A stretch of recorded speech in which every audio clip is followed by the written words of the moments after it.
सबको good evening. कैसे हैं आप लोग? तो चलिए, आज का क्लास सेफ्टी का खत्म होने वाला है। आज कंप्लीट हो जाएगा पहला चैप्टर। आज हम कंप्लीट करने वाले हैं आपका। और आज का जो चैप्टर है, इसका आखिरी जो टॉपिक है 5S सिस्टम है, ठीक है ना। और दूसरा टॉपिक है आर्टिफिशियल रेस्पिरेशन प्रोसेस, कृत्रिम श्वसन की विधि। दो चीजों के बारे में पढ़ेंगे कि भाई कृत्रिम रूप से किसी को सांस देना हो, कोई बेहोश हो, उसको सांस कैसे दिया जाता है, और 5S सिस्टम क्या होता है। इन दोनों टॉपिक से आपको सेफ्टी से सवाल पूछे जाते हैं, ठीक है। तो एक बार आप लोग कंफर्म करेंगे कि आवाज आप तक प्रॉपर पहुंच पा रहा है या नहीं, और आप लोग सही से सुन पा रहे हैं या नहीं, एक बार कमेंट कर दीजिए। और सभी लोगों से गुजारिश है कि लाइक और शेयर में कहीं मत करिएगा, लाइक और शेयर कर दीजिएगा, और अपने बहुत सारे ग्रुप होगा आपका, उसमें एक बार जरूर शेयर कर दीजिएगा, स्टेटस लगा दीजिएगा कि और भी बच्चों को पता चले कि क्लास चल रहा है, ठीक है। आज आपका क्लास ये 8वां क्लास है ना। और आज आपका सेफ्टी चैप्टर कंप्लीट हो जाएगा। कल आपका सेफ्टी के हम क्वेश्चन कराने वाले हैं, ठीक है। तो चलिए शुरू करते हैं। आप लोगों से गुजारिश, एक बार शेयर जरूर कर देंगे, ठीक है। और जो बच्चे अभी तक इस कोर्स को नहीं ज्वाइन किए हैं, अगर आप चाहते हैं कि लेक्चर के अलावा, लेक्चर तो आपको यूट्यूब पर हम पढ़ा ही रहे हैं, इसके अलावा चाहते हैं कि आपको व्हाट्सएप ग्रुप में ऐड करें, गूगल मीट से हमसे आप मीटिंग करें, है ना। आपको स्टडी मटेरियल की आवश्यकता है, आपको ई बुक की जरूरत है, प्रैक्टिस सेट चाहिए, तो आप इस कोर्स को ज्वाइन कर सकते हैं। जो बच्चे कोर्स नहीं ज्वाइन किए हैं, तो जल्दी से एक बार आपको मैं बता दूं कि अगर आपको कोर्स ज्वाइन करना है, तो सबसे पहले क्या करना होगा, इजी वे ग्लोबल एप्लीकेशन को गूगल प्ले स्टोर से डाउनलोड कर लीजिएगा। और डाउनलोड करने के बाद आपको यहाँ पे इस तरह का लेआउट दिखाई देगा, इसमें मास्टर कोर्स है, इस पे जाकर आपको क्लिक करना है। जैसे आप इस पे क्लिक करेंगे, तो आपके सामने ये वाला कोर्स दिखाई देगा, जिसको आपको परचेज करना है। जो बच्चे इसे खरीद लिए हैं, उनके लिए मैं बता दूं कि यहाँ पे देखिए, व्हाट्सएप ग्रुप ज्वाइन करने का इसमें क्यूआर कोड डाला हुआ है, उस पर क्लिक करके आप व्हाट्सएप ग्रुप जरूर ज्वाइन कर लीजिए, क्योंकि हम मीटिंग लेने वाले हैं, बहुत जल्द मीटिंग हो जाएगा। तो जब तक आप ग्रुप में नहीं रहेंगे, तो मीटिंग का लिंक नहीं मिलेगा आपको, ठीक है। और जो बच्चे स्टडी मटेरियल खोज रहे थे, यहाँ पे स्टडी मटेरियल डाला हुआ है, इस पे क्लिक करेंगे तो आपको ये सेफ्टी का स्टडी मटेरियल दिखेगा। और मुझे उम्मीद है कि सारे बच्चे नोट्स बना लिए होंगे। जो यूट्यूब पर हमें देख रहे हैं, वो यूट्यूब के वीडियो देखकर नोट्स बना लिए होंगे। जो बच्चे पेड कोर्स में, आप यहाँ से स्टडी मटेरियल से भी नोट्स बना सकते हैं, इसे डाउनलोड भी कर सकते हैं, ठीक है। बाकी जो बच्चे बहुत सारे बच्चे भी ग्रुप नहीं ज्वाइन किए, तो आप लोग एक बार जरूर इस पे क्लिक करके ग्रुप ज्वाइन कर लीजिएगा, ठीक है। ग्रुप में आपको क्लास का information, doubt, questions, job alert के बारे में बताएंगे, है ना। गूगल मीट पे मंथली और वीकली हम क्या करेंगे, मीटिंग लेने वाले हैं। ये तमाम चीजें आपके साथ होने वाला है। एक सूचना और है कि एनपीसीआईएल एनपीसीआईएल में न्यू भर्ती है। एनपीसीआईएल में अभी भर्ती निकाली गई है। इससे पहले एक भर्ती निकाला गया था, जिसमें 54 सीट था, किसमें, फिटर में, और 28 सीट आपका इलेक्ट्रीशियन में था, ठीक है। इस बार फिर से भर्ती निकाली गई है एनपीसीआईएल में। इसमें सीटों की संख्या अच्छा है, इस पे हम वीडियो बनाने वाले हैं, तो सभी लोग अप्लाई करेंगे। और मैं वादा करता हूं कि एक एक क्वेश्चन आपको जो पढ़ा रहा हूं, यहीं से सारे क्वेश्चन आएंगे। 100% विश्वास करना है, एक बार विश्वास करके पढ़िए, इससे बाहर क्वेश्चन नहीं आने वाले।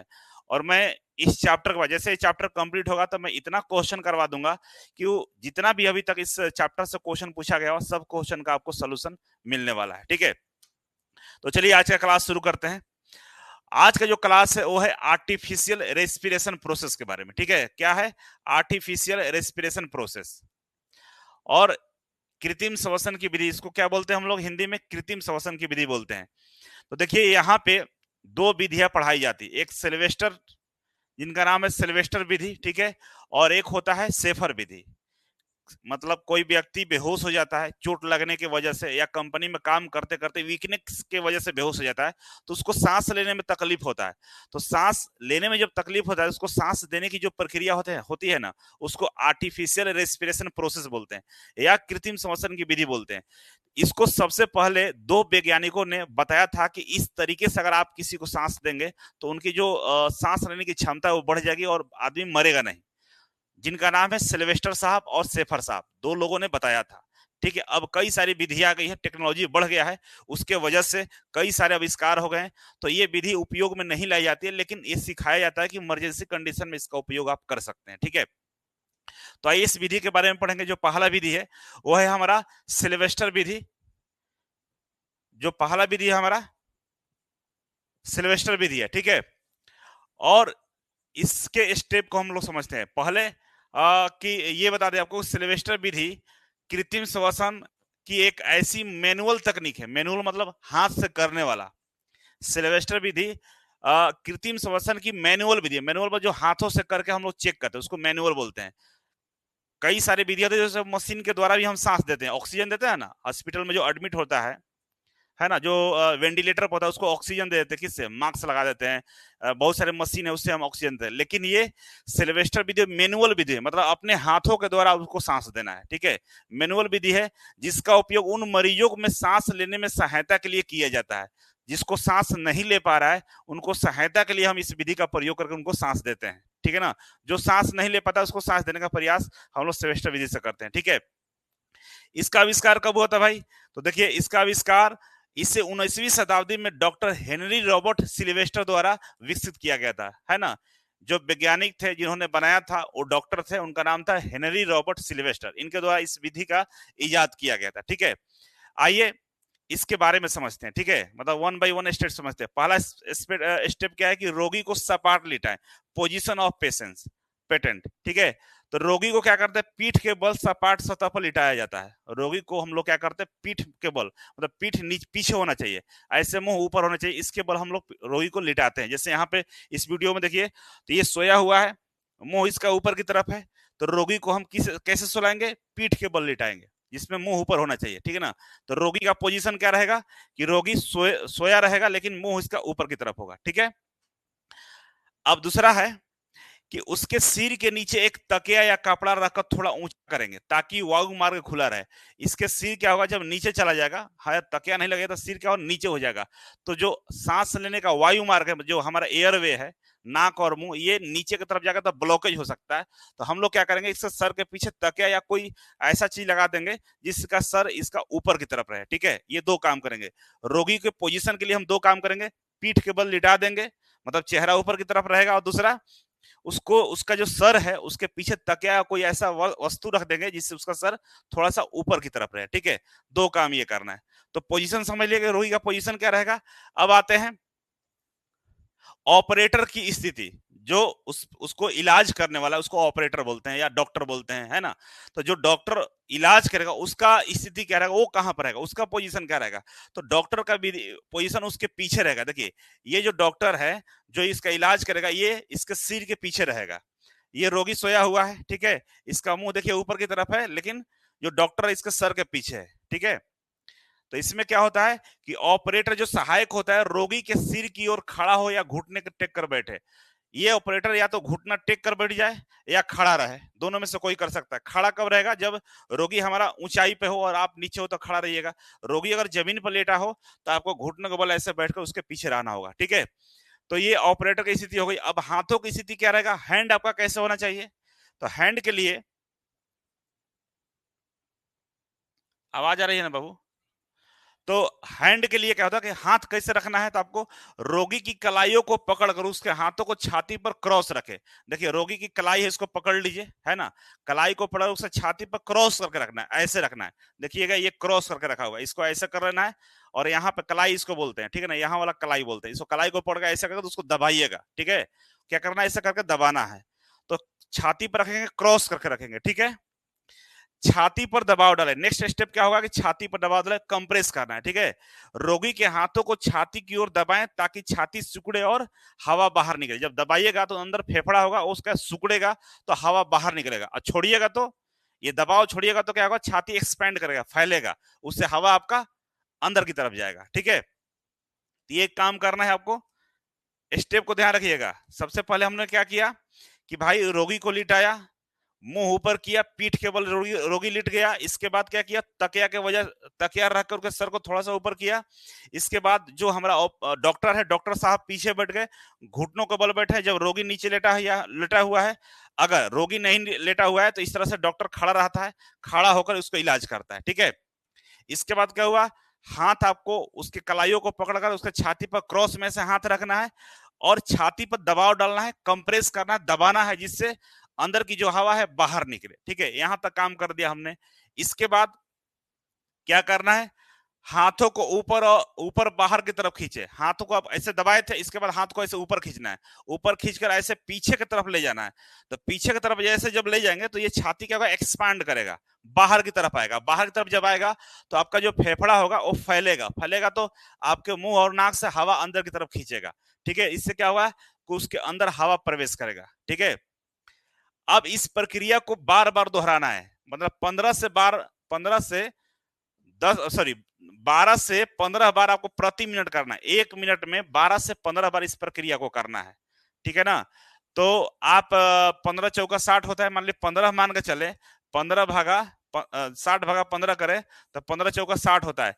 4 सेकंड में आपको एक बार कर देना है, तब आप 12 से 15 बार कर पाइएगा, है ना। तो 4 सेकंड में एक बार कर दीजिएगा तब होगा।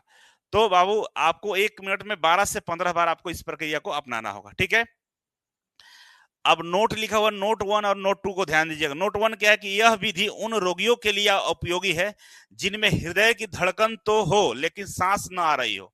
देखिए ये जो प्रक्रिया है उनके लिए होता है जिनका धड़कन चलता रहता है, मतलब ब्लड सर्कुलेशन बना रहेगा, हृदय काम कर रहा है, हार्ट जो दिल जिसको बोलते हैं, आप लोग लेन देन करते हैं दिल का ना, वो दिल की बात कर रहे हैं हम।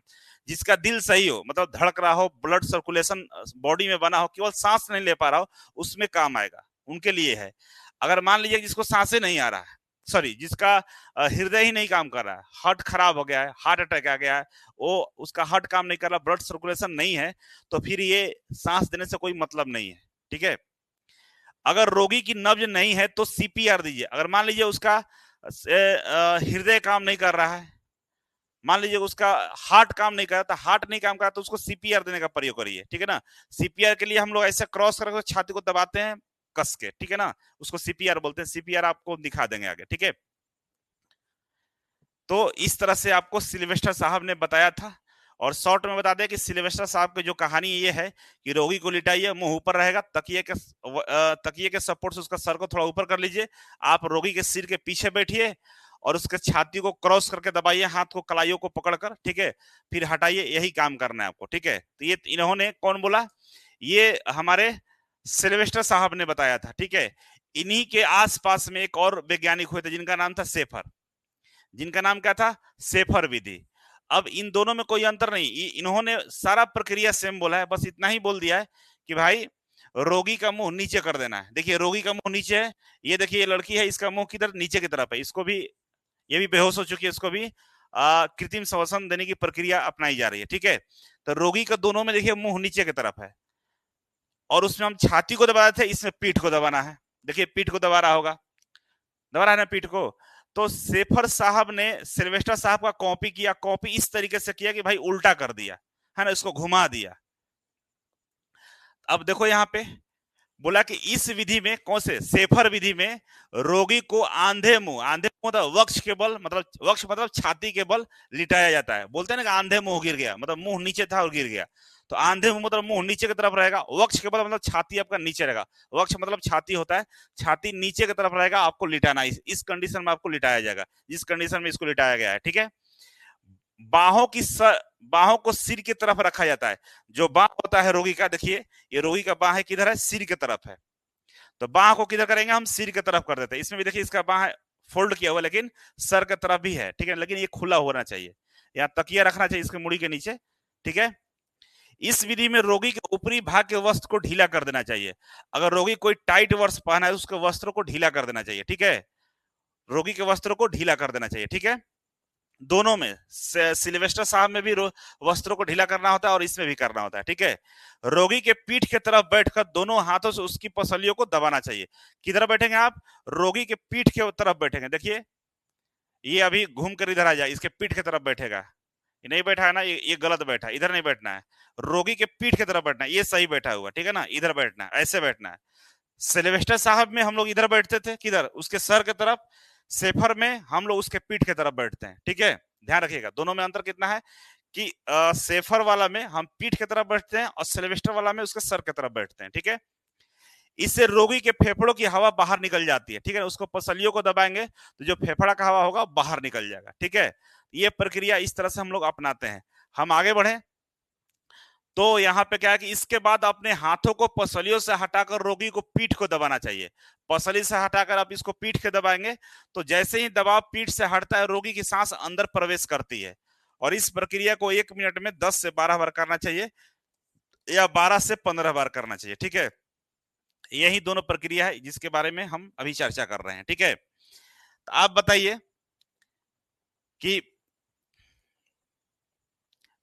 कि ये दोनों प्रक्रिया आपको समझ में आया कि नहीं आया। एक बार ब्रीफ मैं कर देता हूं, समझ लीजिए, ध्यान से सुनिएगा।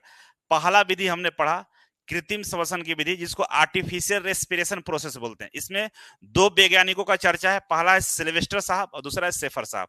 सिल्वेस्टर साहब ने बोला कि अगर कोई बेहोश हो जाता है, जिसका हृदय चल रहा हो, धड़कनें चल रही हो, लेकिन सांस नहीं ले पा रहा हो, तो उसको लिटा दीजिए, मुंह ऊपर की तरफ रखिए, अपने खुद उसके सिर के पीछे बैठ जाइए और उसके हाथों को कलाइयों को पकड़कर छाती को दबाना है।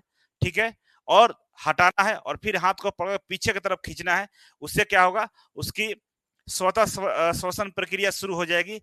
इस प्रक्रिया को 1 मिनट में 12 से 15 बार करना है। ठीक है, शेफर साहब ने बोला कि नहीं, रोगी को उल्टा पलट दो, मुंह नीचे की तरफ कर दो और रोगी के पीठ की तरफ बैठ जाओ और उसके पीठ को दबाओ और हाथ को हटाओ, फिर पसलियों को दबाओ, फिर हटाओ।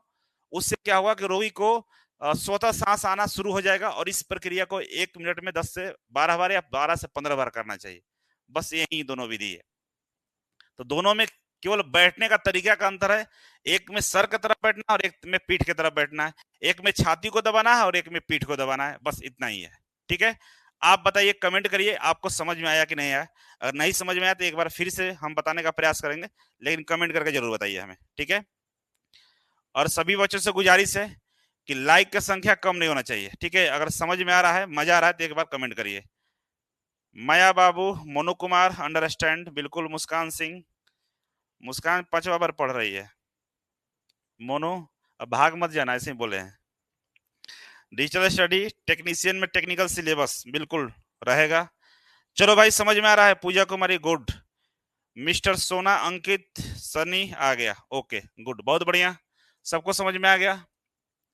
तो चलिए हम आगे बढ़े, इजाजत है आप लोगों का? इजाजत है तो चलिए आगे बढ़ते हैं। ओके, अब पढ़ना है 5S प्रणाली, 5S सिस्टम। ठीक है, तो चलिए हम लोग पढ़ते हैं 5S सिस्टम। सब लोगों को समझ में आ गया? चंदन, अमरया कश्यप गुड, सुकेश चौधरी, सुरेश ओके,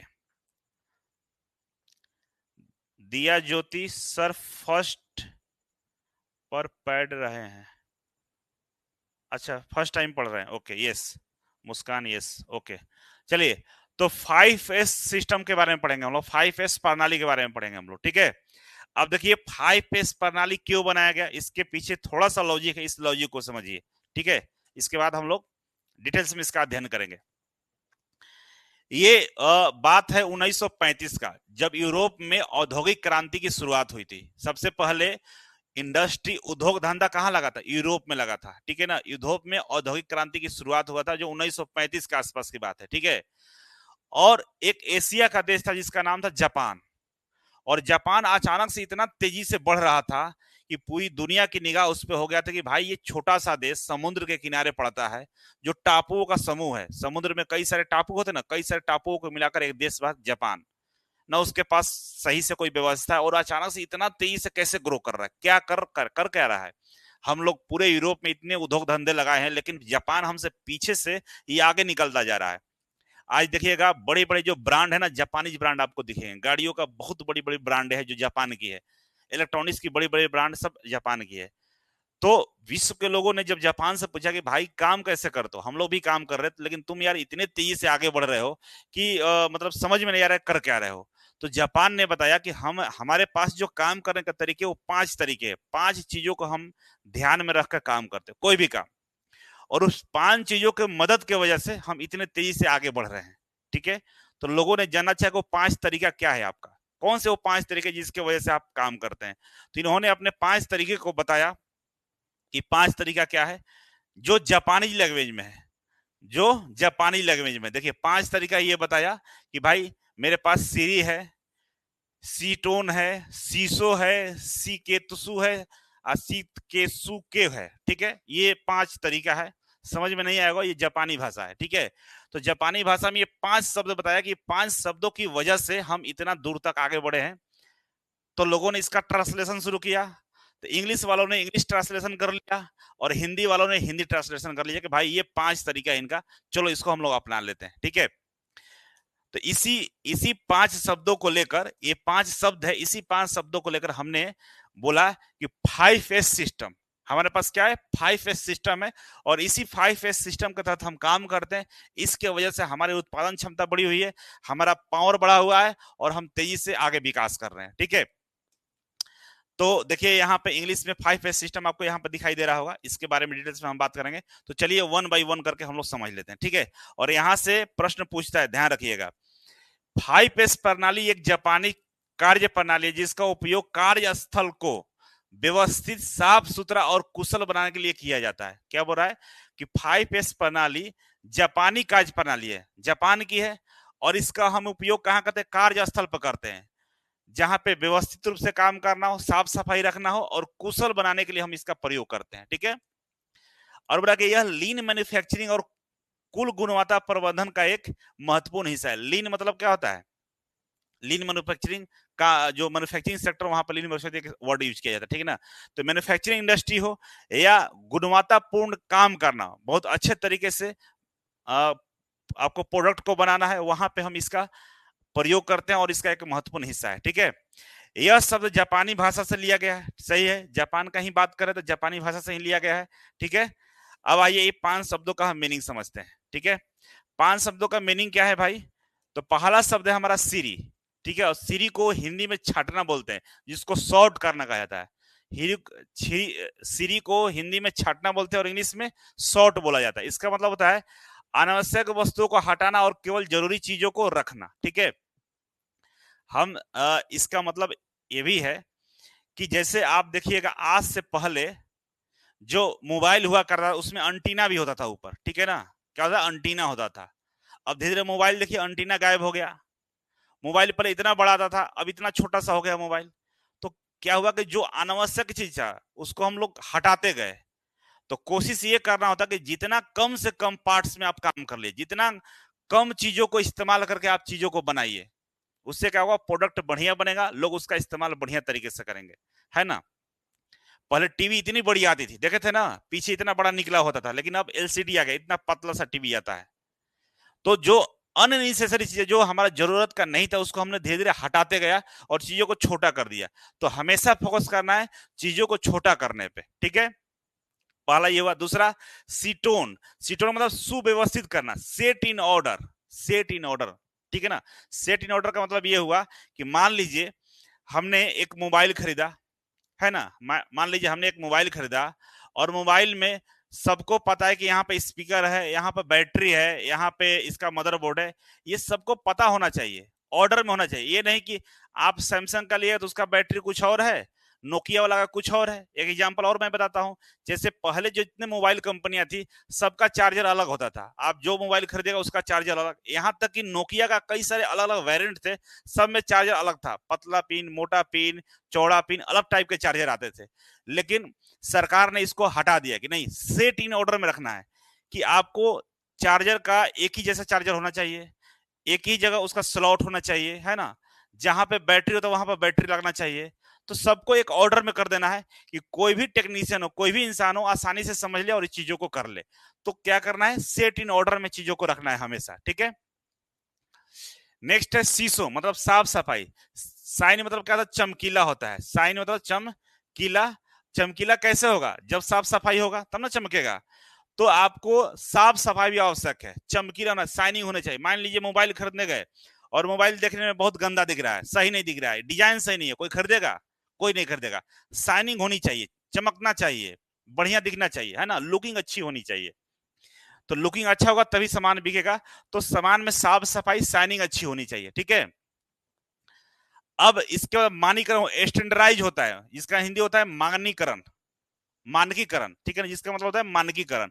जैसे मान लीजिए आपने पानी का बोतल खरीदने गया है, आपने एक बोतल खरीद कर लाया, किसका किसका पानी मिलता है भाई, बिस्लरी का, बिस्लरी का एक बोतल पानी खरीद कर लाया, उसमें 1 लीटर पानी है, हम 1 बोतल खरीदे, 1000 बोतल खरीदे, सब में पानी आपको 1 लीटर मिलेगा। लेकिन लोकल बोतल खरीदिएगा, उसमें किसी में 1 लीटर है, किसी में 900 ml है, किसी में 800 ml है। ऐसा नहीं होना चाहिए। आप एक प्रोडक्ट बनाइए या 1000 प्रोडक्ट बनाइए, सब में आपका जो स्टैंडर्ड है वो एक होना चाहिए, सब में पानी 1 लीटर ही होना चाहिए। आप ये पेन मार्केट से खरीद के लाएं, एक पेन खरीदे हम, चाहे 1000 पेन खरीदे, सबकी लंबाई, चौड़ाई, मोटाई, ऊंचाई सेम होना चाहिए, तो स्टैंडर्ड होना चाहिए, ठीक है ना। इसको हम लोग मानकीकरण बोलते हैं। नेक्स्ट होता है अनुशासन, सस्टेन। सस्टेन मतलब होता है, अनुशासन बोल लीजिए, और सस्टेन मतलब होता है कि चीजों को सस्टेन करना। सस्टेन मतलब मजबूती लाना। अनुशासन में रहिएगा तब मजबूती आएगा आपको। तो मजबूती लाना, मान लीजिए मोबाइल गलती से नीचे गिर गया, नीचे गिर गया, अब गिर गया तो ये टूटना नहीं चाहिए। अब इतना आसानी से जब मोबाइल टूट जाए तो लोग खरीदे क्यों? क्योंकि बच्चे तो दिन में इसको फेंकते रहते हैं, गिरते रहते हैं, कभी अचानक से गिर गया और टूट गया। 30,000 में हम खरीद कर और नीचे गिर के टूट गया, तो सस्टेन नहीं किया, ये कमजोर हो गया। तो मजबूती होनी चाहिए, सस्टेन करना चाहिए, कुछ दिनों तक चलना चाहिए। नहीं तो चाइनीज लोग सामान क्यों नहीं खरीदता है? क्योंकि चाइनीज सामान बहुत दिनों तक नहीं चलता, इस वजह से लोग चाइनीज सामान को नहीं खरीदता है। समझ में आ रहा है? तो इसीलिए चीजों को सस्टेन करना जरूरी है, मजबूत बनाना जरूरी होता है। तो ये तो हमने बनाया, हमने बताया एक प्रोडक्ट के माध्यम से। अगर आप एक छात्र है तो छात्र के हिसाब से लिखा हुआ है ना। जैसे एग्जाम्पल के लिए बात करें, छात्र के हिसाब से हम बात करें, तो भाई आप जहां भी रहते हो, जैसे देखिए ये दो बिफोर और ये आफ्टर, मान लीजिए 2 छात्र हैं, हाँ 2 छात्र है, एक छात्र का अलमीरा ये है और एक छात्र का अलमीरा ये है, ठीक है ना। 2 छात्र है, एक छात्र इस तरीके से सामान को रखा है, इसमें से खोजिएगा तो मिलेगा ही नहीं, और एक छात्र ने इस तरीके से सामान रखा है। तो बताइए, अगर आपसे हम पेन मांगे, इस छात्र से कलम मांगे, तो ये खोजेगा कलम कहाँ रखे हैं, लेकिन इससे मांगिएगा कलम, तो तुरंत निकाल कर आपको दे देगा कि यहाँ पर रखा हुआ है। इससे मांगिएगा कि भाई मैथ का कॉपी निकालो, इसे खोजने के परेशान हो जाएगा, लेकिन इसके पता है कि भाई मैथ का कॉपी हमने यहाँ रखा हुआ है ना। जैसे ऑफिस में काम कर रहे हैं, देखिए एक दोनों में सेम सामान है, सामानों की संख्या सेम है, काउंट करिएगा सेम मिलेगा। एक ने इस तरह से फैला के रखा हुआ है और एक इस तरह से आसानी से रखा हुआ है, तो कौन इंसान इसको सही से सफाई करके रखेगा? कहाँ काम करना पसंद करिएगा? तो आप यहाँ काम करना पसंद करिएगा, यहाँ काम करना पसंद नहीं करिएगा। क्यों नहीं करिएगा? क्योंकि यहाँ पे अजीब तरीके साफ सफाई नहीं है, चमकीला नहीं है, स्वच्छ नहीं है, किसी तरह कोई स्टैंडर्ड नहीं है, कोई सामान कहीं फेंका हुआ है ना। तो ये हर एक के जीवन में लागू होता है। तो अगर हम छात्र के संबंध में बात करें, तो छात्र के संबंध में क्या है कि आपको छांटना है, मतलब इस तरह से छांट कर सही से आपको रखना है सामान को, ठीक है ना। सुव्यवस्थित रखना है आपको, हर सामान जहां रखना है वहीं रखना है, आपको साफ सफाई रखना है, आपको स्टैंडर्डाइज करके रखना है ना। स्टैंडर्डाइज करके मतलब ये हुआ कि मान लीजिए यहाँ पे एक एक वस्तु रखने का जगह यहाँ पे 4 रख रहे हैं, तो स्टैंडर्ड नहीं हुआ, ठीक है ना। एक का जगह एक ही रखिए। अनुशासन, अनुशासन में रहिए। तो हर कोई ये 5S सिस्टम का यूज कर सकता है, अपने आप को मोटिवेट कर सकता है और इसको अपने जीवन में लागू करके आप आगे बढ़ सकते हैं, ठीक है। तो पूछता है कि इसका प्रयोग हम लोग कहाँ कहाँ करते हैं। ये इसका हिंदी लिखा हुआ है, आप लोग हिंदी में भी इसको लिख सकते हैं, ठीक है। इसका प्रयोग कहाँ कहाँ कर सकते हैं? तो इसका प्रयोग हम लोग एक तो कारखानों में करेंगे, है ना। हम लोग ऑफिस में कर सकते हैं, हॉस्पिटल में कर सकते हैं, स्कूल कॉलेज में कर सकते हैं और घर में कर सकते हैं। पटना एम्स में जाइएगा, हम गए थे तो वहां भी 5S सिस्टम के बारे में बताया गया था, लिखा गया था कि आपको पटना एम्स में अगर आप आ रहे हैं तो 5S सिस्टम का आपको ध्यान रखना होगा, और 5 शब्दों को बाकायदा लिख के बताया गया था किस शब्द से क्या होता है, आपको कैसे इस पे ध्यान रखना होगा, ठीक है। तो ये कहानी था जिसके बारे में हम चर्चा कर रहे थे, मतलब आज ये चैप्टर आपका खत्म हो गया, ठीक है ना। चैप्टर खत्म हो गया। किसी को कोई समस्या है, कोई डाउट है, तो एक बार कमेंट करके बताइए। और मजा आया कि नहीं आया? पूरा चैप्टर कंप्लीट हो गया सेफ्टी का। ये आज 8वां लेक्चर था और 8 लेक्चर में मैंने सेफ्टी को कंप्लीट कर दिया, और बहुत अच्छे से और बहुत ध्यान पूर्वक मैंने पढ़ाया है। अब इस पे हम कुछ सवाल आपको आज करा देते हैं, लेकिन कल पूरा 1 घंटा हम सवाल ही कराएंगे, एक एक क्वेश्चन को करा देंगे पिछले साल का। तो एक बार कमेंट करके जरूर बताइए कि मजा आया कि नहीं। अगर मजा आया है तो सब लोग कमेंट करके बताएंगे कि मजा आया है, ठीक है। तो चलिए फटाफट कमेंट कर दीजिए, आपके कमेंट हम पढ़ने के लिए तैयार हो गए हैं, ठीक है। पहला शंभू बाबू, BSPC का एग्जाम कब होगा? बाबू बहुत जल्द एग्जाम होने की संभावना है। देखिए नोटिस आ जा सकता है, क्योंकि वीरेंद्र साहब जो विद्युत ऊर्जा मंत्री है उनसे मिले थे, उन्होंने बोला कि एग्जाम होगा बहुत जल्द, ठीक है। सर NPCL का अगर पगा वैकेंसी आ गया है, अब जल्दी जल्दी कोर्स कंप्लीट कर दीजिए। जल्दी जल्दी नहीं होता है, ठीक है ना, भर्ती आएंगी जाएंगी, उससे परेशान हो कोर्स कंप्लीट करिएगा तो फिर दोबारा पढ़ना पड़ेगा, जब भी भर्ती आएगा जब पढ़ना पड़ेगा। तो एक बार आराम से स्थिर तरीके से पढ़ लीजिए कि दोबारा जिंदगी में पढ़ने की आवश्यकता ना पड़े, केवल और केवल क्वेश्चन प्रैक्टिस करने की आवश्यकता पड़े। तो मैं पढ़ा रहा हूँ, एग्जाम तक संभवतः ये खत्म मैं करने का प्रयास करूंगा, ठीक है। अमरिया कश्यप, नो डाउट, बहुत thank you. Rajesh, Chandan,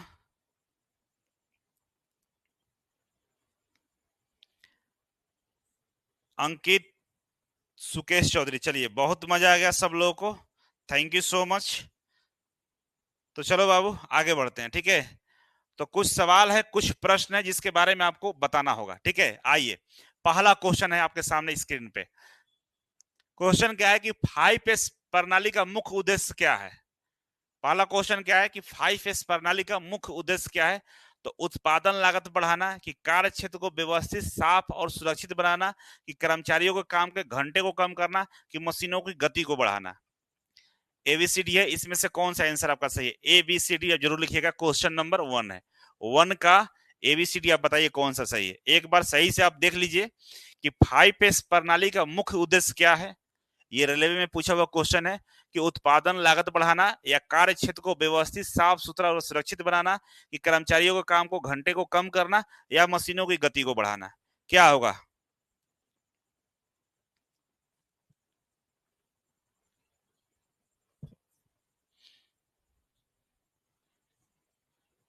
Savita Devi, NPCL में क्या रहेगी जनरल की। सब लोग बी लिख रहा है, बी बी। चलो, सुस्मिता, कुमार विष्णु, अंकित, चंदन, अनामिका, मुस्कान बी, दिव्या ज्योति, मोनू, सोनू, कुमार विष्णु बी। गुड, बहुत बढ़िया। क्या होगा, बी होगा। सब लोगों ने बी बोला है, और उन्हीं लोगों को पता चला होगा जिन्होंने आज का पढ़ाई कंप्लीट किया होगा कि भाई 5S प्रणाली का उद्देश्य क्या होता है, ठीक है। चलिए ओके, नेक्स्ट क्वेश्चन है आपके सामने स्क्रीन पे कि 5S प्रणाली का किस देश में विकसित हुआ था। 5S प्रणाली किस देश में विकसित हुआ था, क्वेश्चन नंबर 2 है। 2 का बताइए, 2 का ऑप्शन बताइए जल्दी से, क्या होगा सही।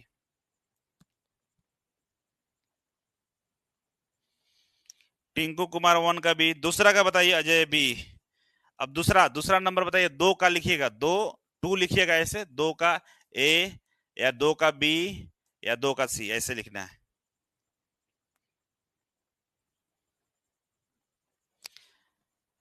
पूजा, हैप्पी, हेलमेट, सन्नी, मिस्टर स्कोन, सब लोग। चलो ये भी आसानी था, सुस्मिता, सुकेश, मोनू। जो जो कमेंट नहीं कर रहा है तो समझ लो नो कि कर्ण वाला हाल होगा, जब हथियार का जरूरत पड़ेगा उसमें बुद्धि खराब हो जाएगी। अगर आप कमेंट नहीं कर रहे हैं आंसर की, तो समझो कि एग्जाम के टाइम में आपका आंसर याद नहीं आएगा, भूल जाओगे। इसलिए कमेंट किया करो। क्या आंसर होगा, जापान। हमने कई बार जापान का नाम लिया है, तो जापान यहाँ सही होगा, ठीक है। चलो बहुत आसानी से आप लोग बता दिए। नेक्स्ट है कि 5S का कौन सा सिद्धांत नियमित सफाई और निरीक्षण से संबंधित है, बताइए। 5S का कौन सा सिद्धांत नियमित सफाई और निरीक्षण से संबंधित है, बताओ जल्दी से। ए ऑप्शन है सीरी, बी है सीसो, सी है सिस्कोसु। अब जापानी जो वर्ड है पढ़ के जल्दी से आंसर बता दो।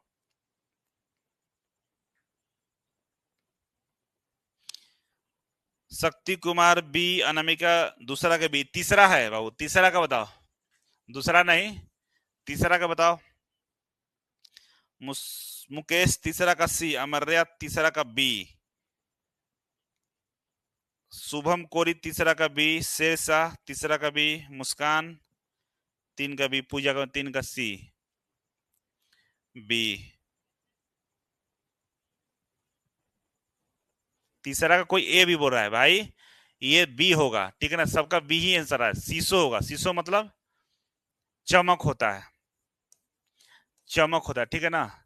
तो जब साफ सफाई करिएगा तभी चमक आएगी, ठीक है ना। चमक कब आता है, जब धूल गर्दा को साफ सुथरा करिएगा तो चमक आता है। तो सीसो मतलब चमक होता है, साइन होता है, ठीक है ना। क्या होता है, साइन। ये जापानी वाला है वर्ड है, ये इंग्लिश वाला है, मतलब साइन होता है, ठीक है। और निरीक्षण इसी का होता है, निरीक्षण ही करना होता है इसका। चमक कब आएगा, जब निरीक्षण करके उसको साफ सफाई करिएगा, ठीक है। तो निरीक्षण या साफ सफाई होगा, समझ में आ गया। नेक्स्ट है आपका कृत्रिम श्वसन की किस विधि में रोगी की छाती पर दबाव डालकर और उसे छोड़कर सांस दिलाई जाती है? इसका आंसर बताइए। क्वेश्चन नंबर आपका चौथा है। कृत्रिम श्वसन की किस विधि में रोगी की छाती पर दबाव डालकर और छोड़कर सांस दिलाई जाती है? बताइए। माउथ टू माउथ मेथड में, मुख से मुख विधि में, कि सिल्वेस्टर विधि में, कि हलगर नील्सन विधि में, कि सेफर्ड विधि में? कौन सा होगा बाबू, जल्दी से बताइए आप लोग।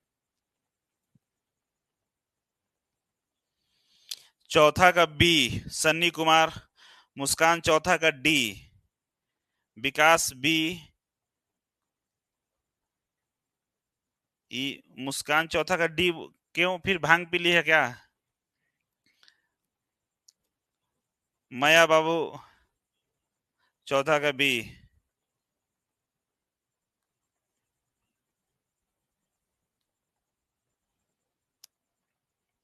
B2 का बी हो गया। देखो, सोनी चौथा का डी।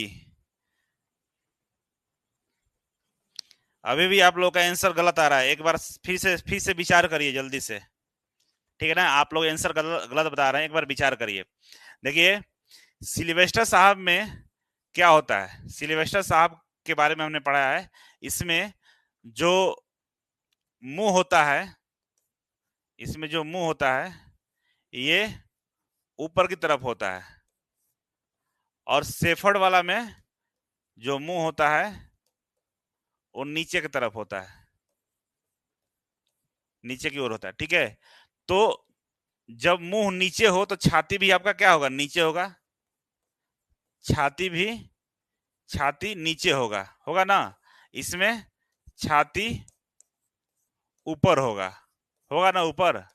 जब मुंह ऊपर है तो छाती भी ऊपर होगा, जब मुंह नीचे तो छाती भी नीचे। छाती इसी को ना बोलते हैं, तो नीचे होगा मुंह होगा तो। अब छाती को दबाया जाता है, तो कब छाती को दबाएगा? जब छाती ऊपर की तरफ होगा, मुंह ऊपर की तरफ होगा। तो इसमें बोला है कि छाती पर दबाव डालकर छोड़कर सांस देते। छाती पर दबाव कर डालेंगे जब आपका मुंह ऊपर की तरफ होगा, तभी छाती पर दबाव डालेंगे। तो मुंह ऊपर किसने बताया? सिल्वेस्टर साहब ने बताया था। तो आंसर क्या होगा? चौथा का बी, चौथा का बी आंसर होगा, ठीक है? और एक मुस्कान बाबू है, इसका आंसर गलत है। अब पिटाई की कल क्लास में, ऑफलाइन आओ तुम। ये भी 4 बार पढ़ चुकी है और कहती है कि सर हम आते हैं मजबूरी में, और फिर गलती बता रही हो। 2 बार लिखी है, डिलीट करो जल्दी से।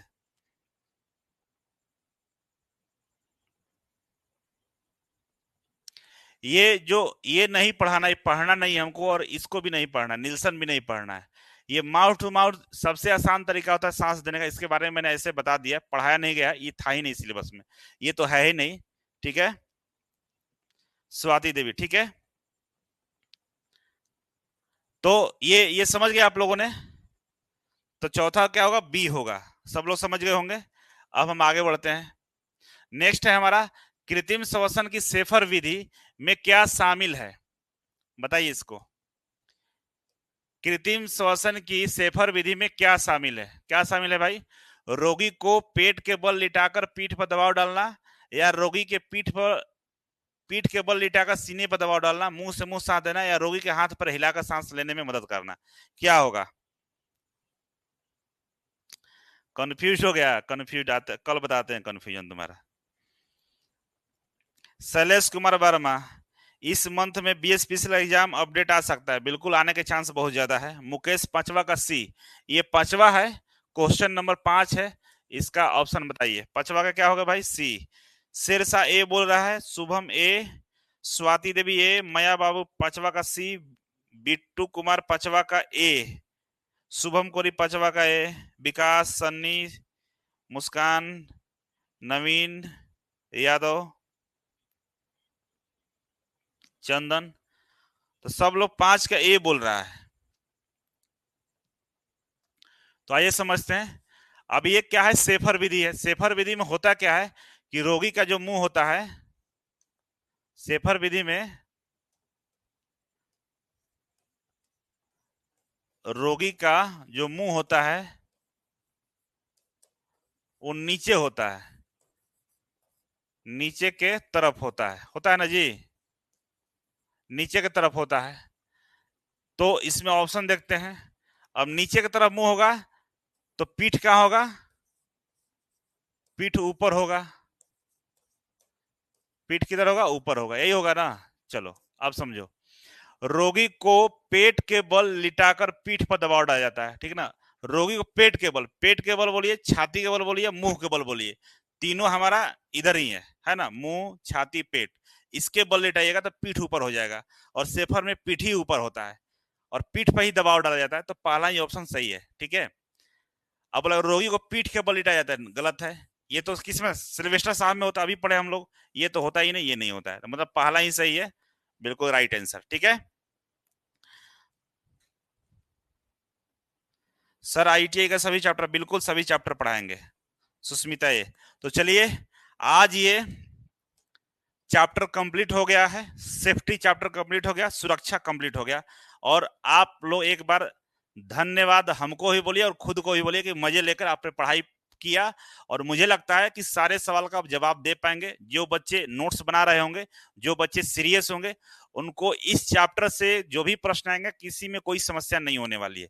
और कल का जो क्लास होगा उसमें प्रीवियस ईयर का, चाहे रेलवे हो, इसरो, डीआरडीओ, एनपीसीएल, बीएसपीसीएल, किसी का भी प्रश्न होगा, इस सेशन में आपको कल मैं कराने वाला हूं। लगभग 50 से 100 क्वेश्चन कराऊंगा, समय के अनुसार 1 घंटे में जितना हो जाए करा देंगे, बचेगा क्वेश्चन तो अगले दिन भी मैं कराऊंगा। तो सारे क्वेश्चन हम कराने वाले हैं, तो सभी लोग पढ़ के आएंगे, रिवीजन करके आएंगे। जिन्होंने नोट्स नहीं बनाया तो नोट्स कंप्लीट कर लीजिएगा, और कल का सेशन में रेडी होके, फ्री होके, पहले से 10 मिनट पहले आकर बैठ जाइएगा, क्योंकि जब फ्री माइंड बैठेंगे तो क्वेश्चन का आंसर कर पाएंगे। और आप देखिएगा कि सारे सवाल आपको पढ़ाए हुए दिखाई देंगे, एक भी सवाल ऐसा नहीं होगा जो आप पढ़े नहीं होंगे, ठीक है। और जो नहीं पढ़े होंगे उसी समय उसको मैं बताने का भी प्रयास करूंगा कि प्रीवियस ईयर में किस तरह के प्रश्न पूछे जाते हैं, ठीक है। और जब मैं इतने मेहनत से पढ़ा रहा हूं तो आप लोगों की जिम्मेदारी है कि आप लोग भी थोड़ा सा बच्चों को बताने का काम करें, लोगों को जागरूक करें कि भाई क्लास चल रहा है और बढ़िया क्लास चल रहा है, मजेदार चल रहा है। जैसे आप लोग बोल रहे हैं कि thank you sir, thank you, love you, धन्यवाद, मजा आ गया, तमाम चीजें आप लोग कर रहे हैं, तो इस वजह से ये पता चल रहा है कि आपको क्लास अच्छा लग रहा है, आप बढ़िया से पढ़ रहे हैं, बढ़िया से नोट्स पढ़ा रहे हैं। और मेरा वादा है पूरे चैप्टर को इसी तरीके से कंप्लीट कर दूंगा, और हर चैप्टर कंप्लीट होने के बाद मैं आपको प्रीवियस ईयर के क्वेश्चन लगवाएंगे। किसी एग्जाम में जाकर बैठ जाना, आईटीआई से लेकर इसरो तक का, आपको एक भी क्वेश्चन इससे बाहर नहीं जाएगा, ठीक है। तो सब लोगों ने जिस तरीके से पढ़ा है, बहुत बहुत धन्यवाद, दिल की असीम गहराइयों से बहुत बहुत धन्यवाद। तो आइए एक क्वेश्चन फिर से कर लेते हैं, इसका आंसर जो बता देगा, ठीक है, उसको ये रात में सपने में नहीं आएगा, जो नहीं बताएगा तो ये सपने में आएगा और आपको परेशान करेगा। और कभी रात में गलती से वॉशरूम चले गए तो फिर समझ लो कि मौत ही आएगा आपका। ये जो है ना, ये समझ रहे हो ना क्या है, काल है, और ये काल आज रात में आपको परेशान करेगा। इसीलिए आंसर इसका बताइए, इसका मतलब क्या होता है। और ये क्वेश्चन डीएमआरसी में पूछा हुआ है, डीएमआरसी, ये 2018 का जो डीएमआरसी का प्रश्न है उसमें ये क्वेश्चन है कि इसका मतलब क्या होता है। और इस तरह के फिगर आप कई जगह देखे होंगे, ठीक है। सभी को दिल की गहराइयों से बहुत बहुत धन्यवाद, ठीक है। इसका आंसर बताओ जल्दी से।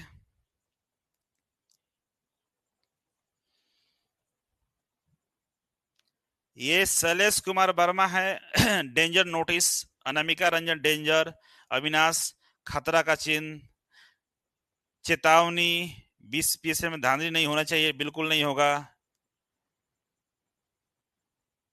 अविनाश कुमार, ये ऑफलाइन वाला कहाँ चला गया, बताओ तुम लोग कहाँ गया जी।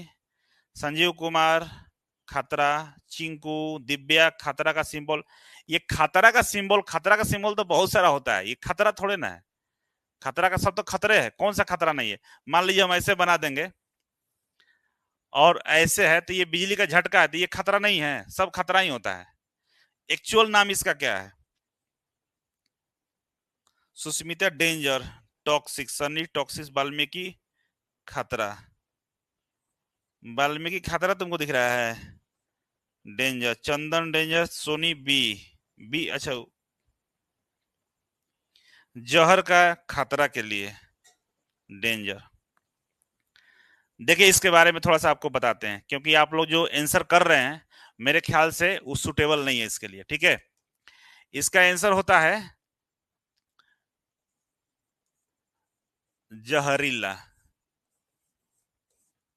क्या होता है? जहरीला, टॉक्सिक्स होगा, इंग्लिश में इसको टॉक्सिक्स बोलते हैं, टॉक्स, शायद ऐसे स्पेलिंग देख लेना, शायद इसी तरह का होता है टॉक्सिक्स, मतलब ये जहरीला में आता है, ठीक है ना, या जहर, रासायनिक, रासायनिक जहर होता है ये,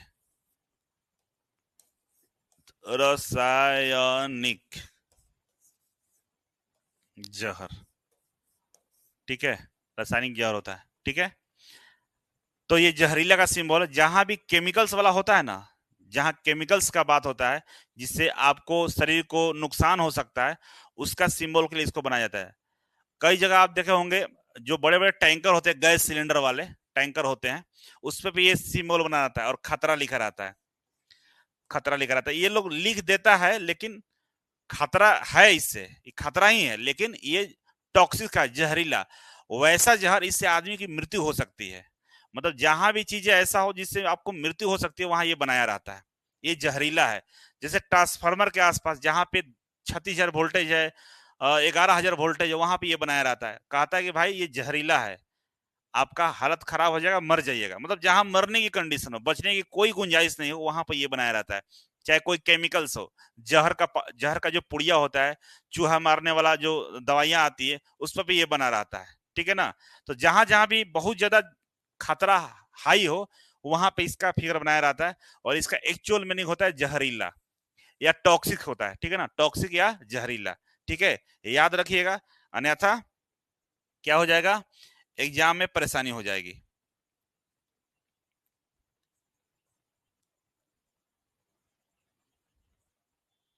सन्नी कुमार, बहुत बहुत धन्यवाद। अब जरा बताइए हमें कि ये जो चिन्ह है, ये कौन सा चिन्ह है, चिन्ह का नाम बताइए।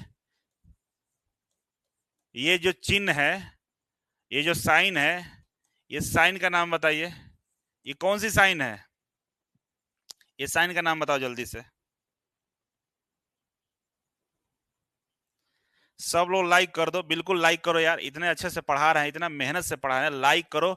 और सब लोग अपने स्टेटस में जरूर लगाएगा, बच्चों को जरूर बताएगा, जितने भी आप लोग ग्रुप में जुड़ते हो व्हाट्सएप में, शेयर जरूर कर दीजिएगा, बता दीजिएगा कि आ जाइए, पूरा इलेक्ट्रीशियन खत्म कर देंगे। और जो चैप्टर कंप्लीट होगा, ध्यान रखिएगा, नोट्स बना लीजिएगा, अदरवाइज हमारा मैनेजमेंट है, वीडियो को अनपब्लिश भी कर सकता है, अनलिस्टेड कर देगा, प्राइवेट कर देगा, परेशान हो जाएगा।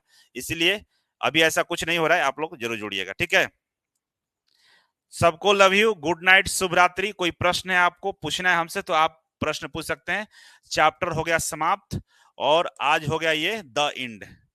आज इस चैप्टर का क्या हो गया है बाबू, द इंड हो गया है। क्या लिख दे हम यहाँ पे, द इंड, होता है ना मूवी में, द इंड। चलिए आज ये समाप्त हो गया, और सभी को बहुत बहुत धन्यवाद, शुभ रात्रि, गुड नाइट।